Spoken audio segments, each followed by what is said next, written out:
18वीं लोकसभा का चुनाव पूरा हो चुका है। चुनाव के बाद अब सबकी नज़र इस बात पर है कि लोकसभा का संचालन करने वाला लोकसभा का अध्यक्ष कौन होगा।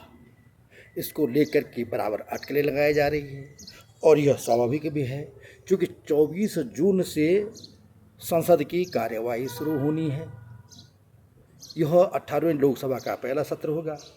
24 और 25 जून को जो नए सदस्य चुन करके आए हैं 18वीं लोकसभा के लिए, उनको शपथ दिलाई जाएगी और 26 जून को लोकसभा के अध्यक्ष का चुनाव होना है। लोकसभा के अध्यक्ष का चुनाव लोकसभा के निर्वाचित सदस्यों को करना है। अब प्रश्न यह है कि इस समय लोकसभा का अध्यक्ष कौन होगा, क्योंकि इस समय गठबंधन की सरकार है। गठबंधन की सरकार में प्रधानमंत्री नरेंद्र मोदी की पूरी तरह से नहीं चलनी है। अटकलें लगाई जा रही थी कि उन पे टीडीपी, तेलुगु देशम पार्टी और जनता दल यू, जो एनडीए के सबसे बड़े घटक दल हैं, वे लोकसभा का स्पीकर चाहते हैं। लेकिन अभी बीच में जनता दल यू ने साफ कर दिया है कि लोकसभा के अध्यक्ष का चुनाव का कार्य प्रधानमंत्री नरेंद्र मोदी को करना है और वो जो कहेंगे वही सबको स्वीकार्य होगा। यह तो तय हो गया है कि प्रधानमंत्री नरेंद्र मोदी को ही नए लोकसभा अध्यक्ष का नाम तय करना है। लेकिन अगला चरण अब जो तत्काल होने वाला है उसमें प्रोटेम स्पीकर का है। प्रोटेम स्पीकर उसी को बनाया जाता है जो सबसे लंबा, सबसे ज़्यादा अनुभवी होता है। प्रोटेम स्पीकर के संचालन में ही लोकसभा के नए सदस्य जो चुन करके आए हैं वे शपथ लेते हैं। प्रोटेम स्पीकर के लिए पिछली बार के प्रोटेम स्पीकर रहे वीरेंद्र कुमार जी सबसे अनुभवी हैं। उनके अलावा राधा मोहन सिंह जी हैं, उनको भी प्रोटेम स्पीकर बनाया जा सकता है। लोकसभा अध्यक्ष के लिए इस बार दो नाम बड़ी तेजी से चल रहे हैं, लेकिन जो सबसे आगे नाम चल रहा है वह नाम चल रहा है भारतीय जनता पार्टी की आंध्र प्रदेश की अध्यक्ष तथा पूर्व केंद्रीय मंत्री डी पुरंदेश्वरी का। पुरंदेश्वरी तेलुगु देशम पार्टी के प्रमुख चंद्रबाबू नायडू की साली हैं और एनटी रामाराव की पुत्री हैं। वह बहुत तेज तर्रार हैं और माना जा रहा है कि यदि उनका नाम सामने आता है तो एनडीए में सबसे बड़े घटक दल तेलुगु देशम पार्टी उनका विरोध नहीं करेगी। दूसरा नाम प्रधानमंत्री नरेंद्र मोदी के जहन में जिसे माना जा रहा है वह ओम बिरला का ही है। ओम बिरला दूसरी बार लोकसभा के अध्यक्ष बनेंगे यदि प्रधानमंत्री नरेंद्र मोदी फिर उन्हें लोकसभा के लिए आगे करते हैं और वह लोकसभा के अध्यक्ष चुने जाते हैं।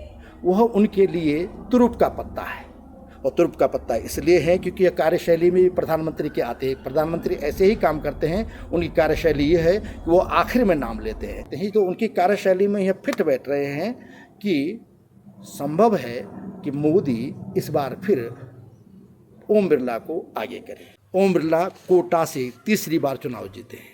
पहली बार वो चुनाव जीते थे तो दूसरी बार जो है उनको लोकसभा का अध्यक्ष बनाया गया और अब तीसरी बार उनको लोकसभा का अध्यक्ष बनाए जाने की उम्मीद है। वो इसलिए भी है क्योंकि एक तो ओम बिरला पिछड़ी जाति से आते हैं, पिछड़ी जाति को साधने का काम पूरा हो जाएगा। फिर उनका पिछले 5 साल का रिकॉर्ड बुरा नहीं है, वो भी उनके काम आएगा। और इस तरह से माना जा रहा है कि लोकसभा अध्यक्ष के लिए ओम बिरला का नाम प्रधानमंत्री नरेंद्र मोदी के पास तुरुप के पत्ते की तरह है और मोदी जिस तरह से अपना काम करते हैं आखिर में पत्ता खोलते हैं, इस बार भी वह आखिर में ही पत्ता खोलेंगे।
सदस्यों के शपथ ग्रहण के बाद 26 जून को लोकसभा के नए अध्यक्ष का चुनाव होना है।